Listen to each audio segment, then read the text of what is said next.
ting ting ting. Okey, dah start. Assalamualaikum dan hai, anda bersama dengan saya Fahim dan juga bersama dengan saya Ash. Untuk video gaduh gadget yang mana kita akan berdebat adakah Samsung Galaxy A55 ataupun A35 lebih baik berbanding dengan peranti kelas pertengahan premium lain di pasaran.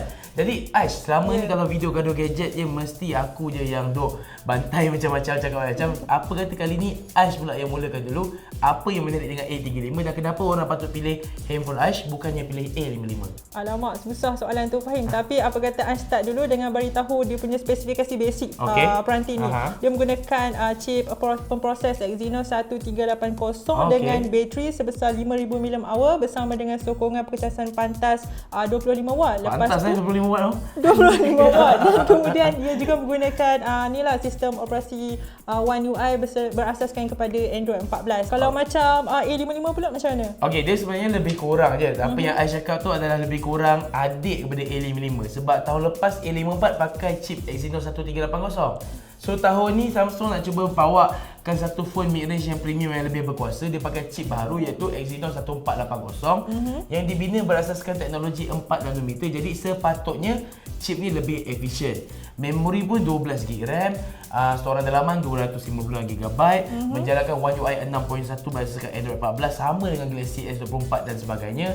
Bateri 5000 mAh, charging pun USB-C dengan 25W, kamera pula 50MP, dan skrin pula AMOLED 120Hz.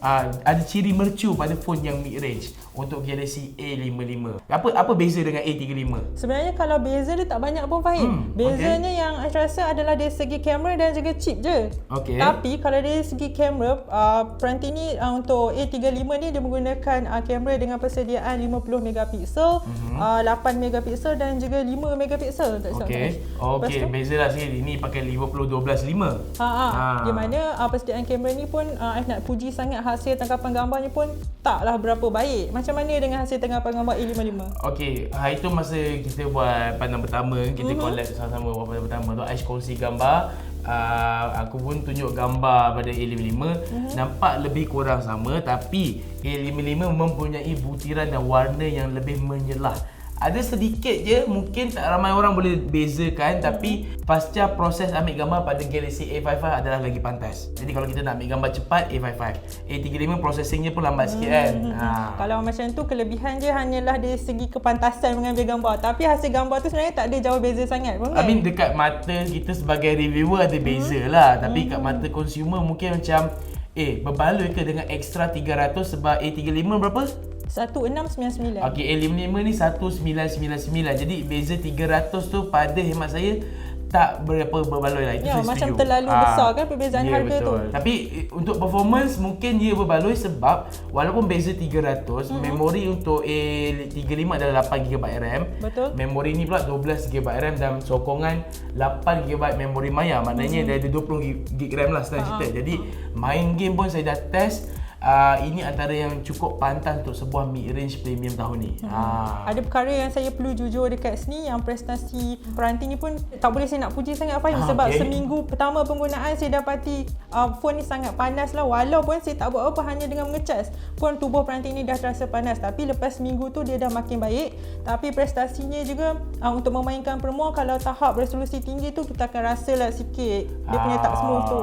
Okey, macam kalau A35 Aish ada masalah pemanasan, A55 yang aku guna ni tak ada masalah pemanasan. Setakat ni macam suam-suam biasa tu, itu perkara biasa kat telefon Android. Tapi bercakap pasal main game, A55 ni pun boleh main game yang ringan-ringan je. So banyak main Marvel Snap sebab bila kita test grafik yang lebih tinggi macam Honkai Star Rail ke apa, app game tu dia terus tertutup dengan sendiri. Teruk tu. Jadi ada game yang lain pula dia terus macam loading tu ambil masa yang lama. Tapi at least dia tak ada panas and boleh gak lah main game lain sebab macam Marvel Snap tu dekat certain phone yang lain kadang-kadang lagi lag walaupun spek dia lebih kurang sama.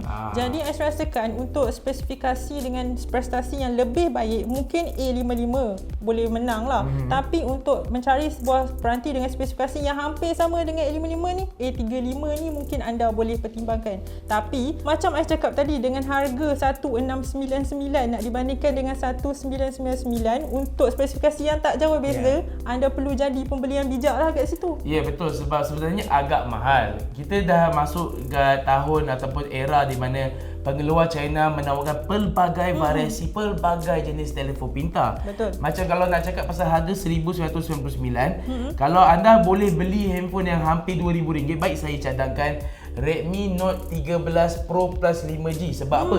Kamera 200 megapiksel, ada IP68, skrin ada Dolby Vision HDR10+, pengecasan 120 watt, skrin pun sama 120Hz, AMOLED juga masih cantik, binaan pun premium, software pun Android 14. Semua yang anda nak dekat Samsung ada dekat Redmi, tapi lagi berkuasa dan lagi berganda.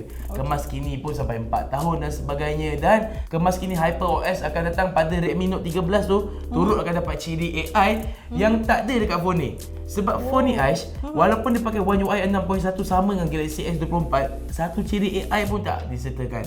Baiklah, kalau macam Fahim dah suggest Redmi Note 13 Pro Plus kan, kalau Aish, maybe Aish boleh suggestkan untuk harga 699 ni anda boleh dapatkan Nothing Phone 2A dengan harga yang sama, tapi dengan spesifikasi yang lebih baik lah. Orang kata kamera pun lebih padu, dengan spesifikasi kamera 50 megapiksel berserta untuk kamera belakang dan juga 32 megapiksel untuk kamera swafoto. And Nothing pun pakai design yang agak unik kan? Ya, betul. Rekaan tubuh ni pun nampak lebih cantik dan unik berbanding dengan rata-rata peranti dekat luar sana. Ya, kalau lah dalam video ni kita cakap A35 dengan A55 tak bagus dan kita cakap Nothing Phone 2A dengan Redmi Note 13 Pro Plus yang lagi elok, kenapa kita tak gaduh gadget pasal dua phone tu, Ash?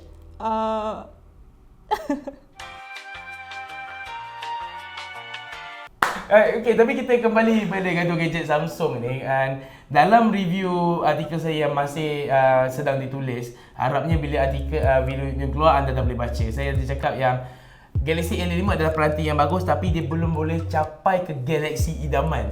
Dia macam sangkut dekat tengah-tengah jalan untuk jadi satu phone mid-range yang semua orang akan happy dan tak menyesal.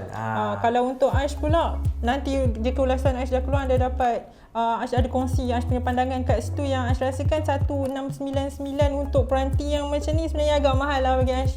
Dia bukan satu phone yang teruk, tapi harganya tu tak boleh sesuai nak dengan tak boleh, dia tak padan dengan penawaran Samsung. Betul. Kalau Samsung boleh bagi update 7 tahun macam flagship, tapi dekat mid range dan harga 2000 dengan harga 1007 tadi tu mungkin boleh di-consider lagi, sebab yalah tak ada phone lain yang bagi Android yang lama. Tapi mid range Samsung Galaxy A pun kita tahu update dia tak silap 4 tahun.